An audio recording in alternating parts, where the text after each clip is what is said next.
Good evening and welcome to the Final Word Phone with me, Majestic, and FA Cup finalist as a player and a manager. Alan Pardew, and the FA Cup was back with a bang this weekend with us just watching Arsenal winning 4-0 against Wigan. Give us a call about that game right now, 03717 22 3344. Arsenal into the fifth round for the first time in 6 years. Incredible stuff.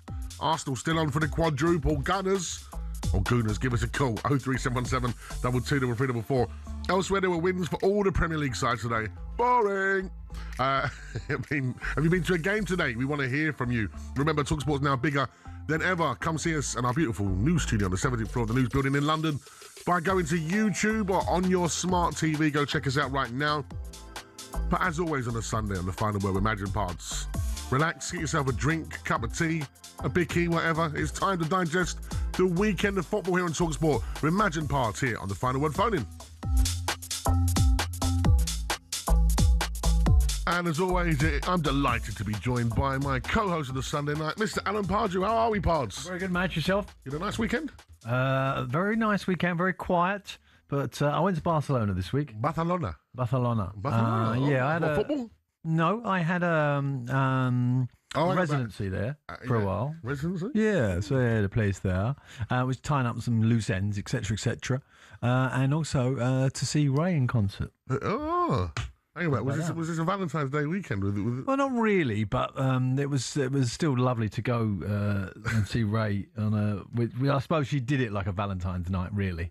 Oh, that's what I'm saying. You put us to shame, mate. I bought some flowers and a chocolate. I didn't go and take this to Barcelona and watch Ray. Good concert? Very good. Very, very good. Brilliant, isn't she, Ray? Yeah, I love her to bits. And she's so engaging, and obviously they're a Spanish-speaking nation, and she spoke in English quite clearly, South London, and they seem to understand every word. So that's, just to show sometimes how we are, around all those things that are educational. Yeah. So very bright of the Spanish public to take her in like they do, and loved her dearly. And she's got a great song about South London.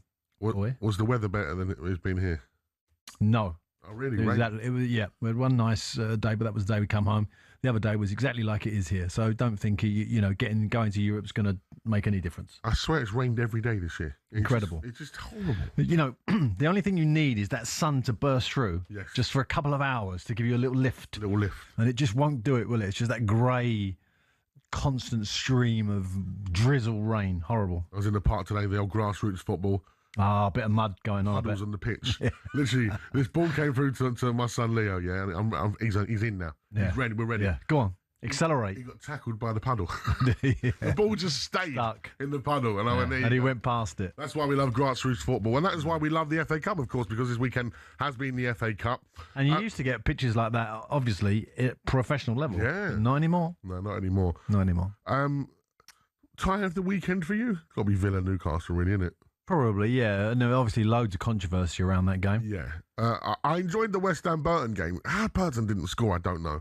Yeah, they did well, Burton, and West Ham would have been like, the old sweat, one of them when you walked off, just like, oh, thank God that's over. Yeah, got through that one. Yeah, slippery, yeah. Yeah, of course, we just seen Arsenal beat Wigan 4-0, which we knew was coming. I would have liked 7s or 8s. I mean, the way they were so started so fast, and when you got that sort of pace and quality on the pitch, Wigan just couldn't live with them. But after the fourth goal, they never really went back to those heights, and sometimes that happens. And Wigan did well, dug in, and just got some credit in the end. Yeah, absolutely. Arsenal fans, you've won a few FA Cups in your lifetime. That's what they've been winning in recent years. When they haven't been winning the Premier League, at least they've been winning FA Cups. What trophy do you want to win most this season? 03717 22 3344. Marco, our resident Arsenal fan in the gallery, he said the Premier League title over anything else this year. A lot of Arsenal fans, I suppose, they just want to win the Premier League. Yeah, I mean, obviously you can dangle that Champions League one in front of them and say, look, if you win that, would you cope with second? I still don't think it would be enough, really, to kind of, they got to put it to bed, haven't they? Yeah. That second place. So, but that if you go back to the FA Cup this weekend, the top 5 clubs in that competition still around are Arsenal, Chelsea, Liverpool, Man City, Newcastle, who've still got a lot to do to win that. Yeah. That's not easy to win. Especially, like you said, when those teams are still in there. Yeah. It's going to be very And difficult. that's without a few other Premier League teams I didn't mention because they have other priorities, i.e. relegation. Well, let's talk about your former club, Newcastle, because, of course, 1-0 down against Aston Villa, came back 3-1. Tonali, fantastic play. Yeah. Lots of noise around him, though. Lots of noise, Looks like his agent's trying to push him. He's got the World Cup coming up. He'll be a big player for Italy in that. So, yeah, he's a player I think every club in the world that has the finances would like to have. So, he's underlined that factor at the weekend. Should the FA Cup be Newcastle's priority now this season? Oh, well, it'd be brilliant for Newcastle. I mean, obviously I managed up there. They got the League Cup over the line last year. You see the euphoria that brought. The FA Cup. It was on air in the night, remember? Yeah, but I'm with my granddad. We're for the next 2 weeks, man. I loved it. Dreamland. But, the FA Cup will be something even more. Even more. It would take Eddie to another level. And they're having a sort of that strange year. I wouldn't be surprised if that isn't their priority now to try and win that. I think it should be. Yeah, it should be. Yeah. Because you know what? Newcastle on their day can beat anyone in the Premier League. Okay, can. So they could beat a Man City, they could beat an Arsenal, so we've seen it happen before. So, yeah, if I was Eddie Howe and his staff there, I'll be looking at the FA Cup and taking it very seriously. In the other news, our mate, Woody, we keep looking out because we're basically Bromley FC on a Sunday, aren't we? Well, we like to see how Bromley getting on. It was 1-1. Unfortunately, Woody got booked again. He's not got booked again, has he? I mean, he's taking some kind of I don't know. He keeps going in front of the ball there for a fine, etc., etc. But he should have had a penalty scissor kick on the big striker right at the end, apparently. But anyway, a notable draw. And that's starting to tighten up at the top of that division now. So Bromley will get a bit nervous around it all. Hopefully they'll get it over. Well, in League Two, how many automatically go up? 2 or 3? 3. So, yeah, you're looking at that. It is tightening up a little bit. 5 points ahead of Notts County. But, as long as you don't lose those games, those big games. Yeah, that's key as well. But, you got to get those 6 wins over the line now, 5, 6 wins, whatever it is, and you're almost guaranteed it if you're in that top 3. And I tell you what, we're going on north of the border now to Scotland. Oh. Because he's taken up in the SPL, Rangers. Glasgow Rangers. And we got the Celtic, of course, with Martin O'Neill in this beautiful period that he's having in his third tenure as a Celtic manager, right in there now as well. So that competition looks really hot. I'll be looking forward to seeing how that all goes down out to the wire. You've seen the numbers at the table there. Hearts 57, Rangers 55, Celtic 54. Yeah. That's incredible, isn't it? Yeah, and obviously the Celtic, the Scottish League. Sorry, you get those games where you play each other so often. Yeah, absolutely. It's not like the Premier League where you're playing different clubs from down the division. You're playing against your direct opponents, which makes it even more. Those games like today, so important to win them. Absolutely. Rangers, big, great win for them today. And you know what? Ali would be happy. He'd be having some AC/DC on right now. Dishy. And a glass of champagne. I tell you what, it's Martin O'Neill being at Celtic there and seeing that, they're now in the mixer to win the league. Brings me on nicely, and we'll talk about it later on the show properly as well, is Tottenham Hotspur's interim manager. Interesting choice. I mean, obviously... Igor Saxon, is it?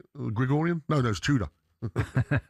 But he, it was a surprise to me, I have to say, when I see that name come up. Yeah. The name out of the blue. When you're in a dogfight, not even, like, Celtic are in a fight to win the league. We're in a dogfight. Surely you need someone to go into that club that understands the club. Surely. Well, I'm going to give you an example of when I went into Holland as a novice, obviously a very experienced Premier League manager, but novice to that particular league.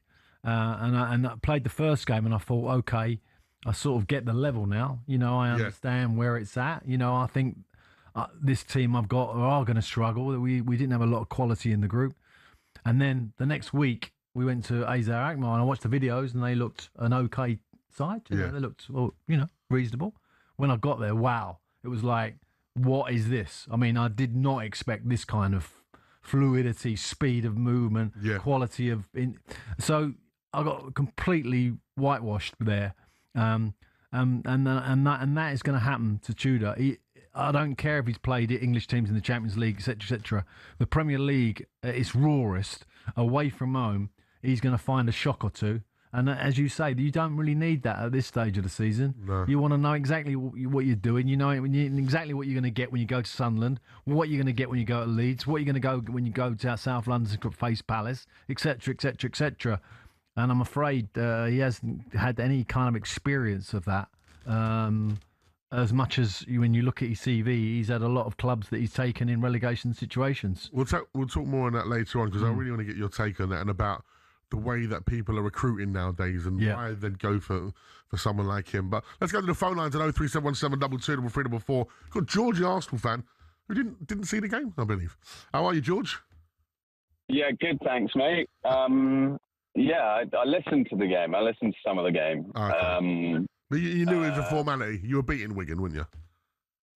Yeah, I think when we're fighting on the number of fronts that we are at the moment, there's no such thing as a formality. And, obviously remember the times when Wigan were Premiership quality rivals. But, yeah, obviously going through a bit of a less kind of high quality patch at the moment. But, yeah, it's insane to think where we are as a club now, as we are with a sort of second and 11 in inverted commas, who can, I think, put, let's say, 30% of even the Premiership teams to the sword. And yeah, it's just a joyous position to be in. I mean, we've gone through, obviously, the Wenger years, which had their unbelievably high highs, but some pretty horrific lows as well. And by that, I kind of mainly remember the times when we'd be sort of attacking the opponent's box, and then 3 seconds later we'd be conceding. So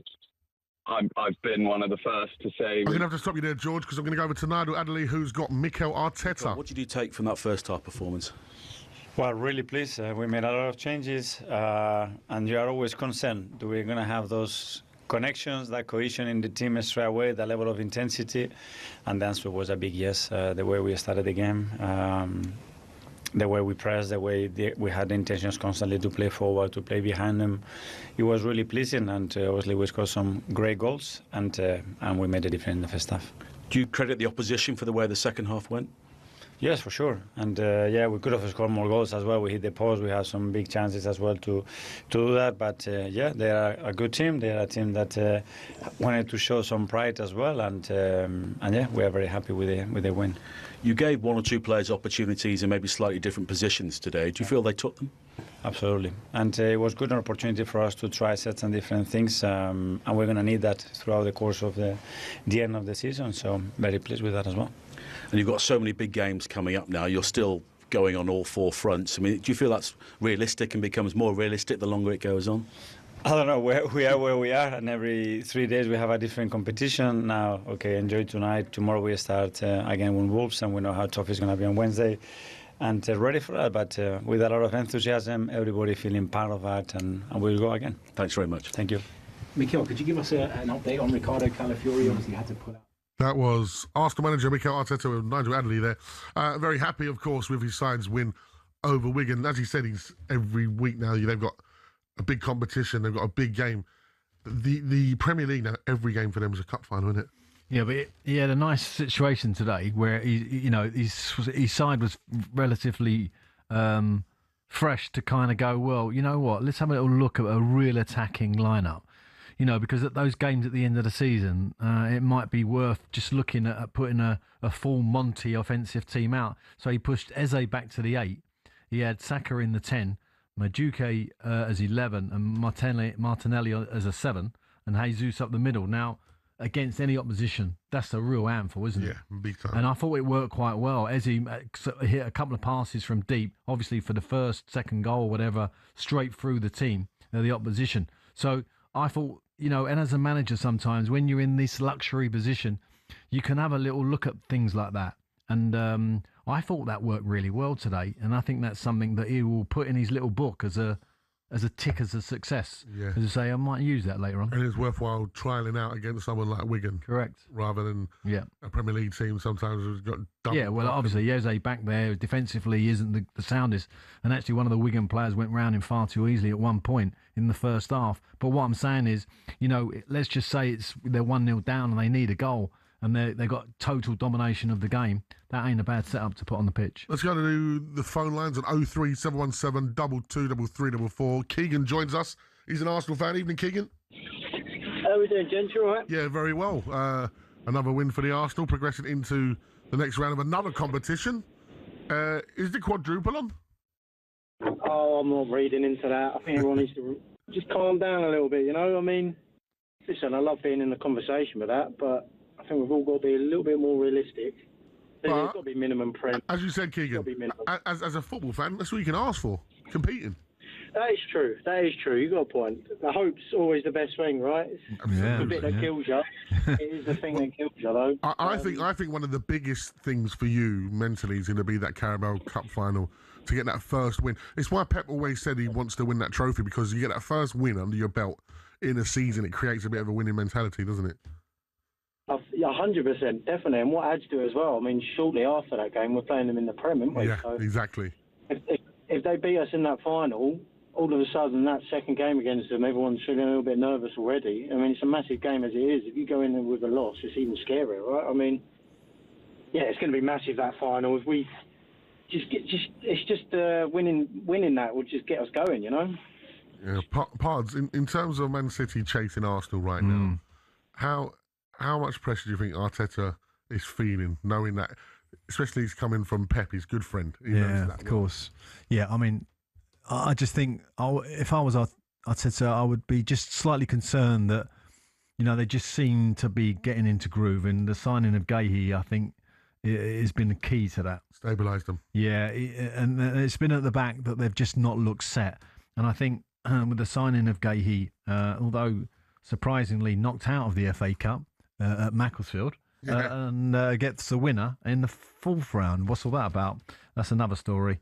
But yeah, I would be a little bit nervous, I'd say, but he's only got to look at his own team, keep focusing on that, because then he wouldn't be so nervous, because obviously this Arsenal team have been very efficient in almost every competition. Keegan, if you don't win the Champions League or the Premier League, but you win the FA Cup, at the end of the season, how do you feel about Arteta? Because it's a major trophy. It's a big... Yeah, it is.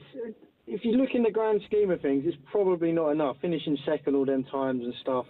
If you ask most of the fans, they're going to say it's not enough. Yeah. I really like Arteta, and if he just wins the FA Cup, then don't get me wrong, it's not going to be what everyone wants, but I wouldn't be looking to get rid of him. I know everyone was saying, don't win the Prem, don't win the Champions, you've got to go. I'm not reading into that, because I agree with you, Keegan. People forgetting where we were at, back in... We had Emery towards the end of Emery. Emery's an amazing manager. And also, Keegan, when Arsenal fans look at the squad that you have, right through the squad, you could literally argue that everyone's like a decent signing, a decent player. So, the job he's done with upstairs in terms of the transfer board, etc., has give you such a great foundation to go forward. And what does a good foundation create? Stability. Correct. And I think with Arsenal, say for example, if you don't win the league this year and you come second again, who's not to say you win it next year? No, rather than resetting again with another manager. Yeah, exactly. 100%. And the thing is Arteta's spinning all of the plates there. If you take him out, what do you do? I mean, it's like when Wenger left, Wenger was doing everything. It's the same with Fergie at Man United, Klopp at Liverpool. They do so much for the club. You take them out, it's such a key component about everything. You don't know what you're going to get in and what happens afterwards, So... No, you've got to keep hold of him. You can't get rid of him just because, he doesn't do the Prem. We're there or thereabouts, and it's going to happen sooner or later, It will happen. Everyone's just got to... be patient. Take it game by game. Yeah, that's it. Exactly. Definitely, man. Definitely. Great call. Thank you very much, Keegan. Right, let's go north of the border. We've got a Rangers fan. Oh, brilliant. Mal joins us. How are we doing, Mal? Yay, go on, my friend. Oh, it's another beautiful blue sea of Ibrox today. Blue sea, man. Let me tell you, Jeff Sterling, where are you? Shaban, where are you? Shaban, you said before an Old Firm game, you said, Mal, you're on dry. Get on dry January, you're away with a ferry. Well, Shaban, I've got news for you. I'm not on dry January or February or March, because you know why? The Rangers are coming and we're going to win the league. I love it. Well, listen, it was a great contest to watch as well. Listen, do me a favour, Mal. Obviously, being a Spurs fan, how did Mikey Moore play today? I always like to find out from my Rangers friends how he's getting on. Coming along, he's maturing in every game. You've got a really great asset there, and yes, we would hate to see him go. Every time you're up against a decent defence, Mikey Moore does get caught out a wee bit, but listen, he's a great player, got a great future in front of him, and yes, God bless your Spurs, but God bless the Rangers. The Teddy Bears are on their way. I love to hear it. Like we said, Ali McCoy is going to be loving it tomorrow morning, isn't he, with Jeff? Not as much as Mal. Mal, what do you reckon now? 2 points behind Hearts, obviously Celtic are banging on the door as well. Can you go and do it? Danny held up his hand on Wednesday night. He made a mistake and he apologised for it. We'll let him away with that one. So he fielded the right team today. We've all been talking about these new signings that have been brought in and the promise that they're going to make. Well, that promise is to go and win the league. That is all we need. Put them on the pitch and let them go and do what they do. And we will get the points. We have got a cracking run in. So is Hearts. Celtic. Really? No. Martin O'Neill, wake up and smell the cheese. It's not happening, son. But we are going to go all the way. Said like a true Rangers fan. Simple. I tell you what about the hat-trick hero today in a committee? He, our producer Ross is an Everton fan. £8 million. That's a bargain, isn't it? No, he's not worth 8 million, right? Let's set that straight. He's not worth 8 million, but he took his goals really well. Just picking up, and he's got those guys around him. Now he's worth 8 million if that hat-trick wins you the league. If he wins the league, the biggest person we're going to talk about the next time you and I speak, and what we're going to say is, how did Rangers win the league? That's what we're going to be talking about. Was it the Sunday the 1st of March is the Old Firm, isn't it? At Ibrox. Yeah, the 1st of March. Oh. Yeah. You're more than welcome to come up to the Malmoral and stay at the Malmoral. I tell you what. On, up you come, son. That's going to be spicy. Mal, thank you very much. Mal, the Rangers fan. He can't wait to give it to Shaban and Jeff. I tell you what, that is going to be... Mal was happy, wasn't he? Yeah. I mean, there's a couple of tenants in there, I reckon, as well. Oh, 100%. Yeah, which was only, stock intake. I loved always keeping an eye on the old Rangers. My late great friend John Reid was a big Rangers fan, and I remember at the start of the season, before he passed, he was a bit worried about this season. Obviously, with the new management coming in, been a bit of a rocky road this season, Rangers, haven't they? So to be in the mixer now at this stage of the season, when we all thought it wasn't going to go to one. I actually thought at one stage it was going to be a sister club of mine, i.e., Newcastle. Yeah. When Mike went into Rangers for a brief spell, it was a little bit cloudy at the time, I think, up there.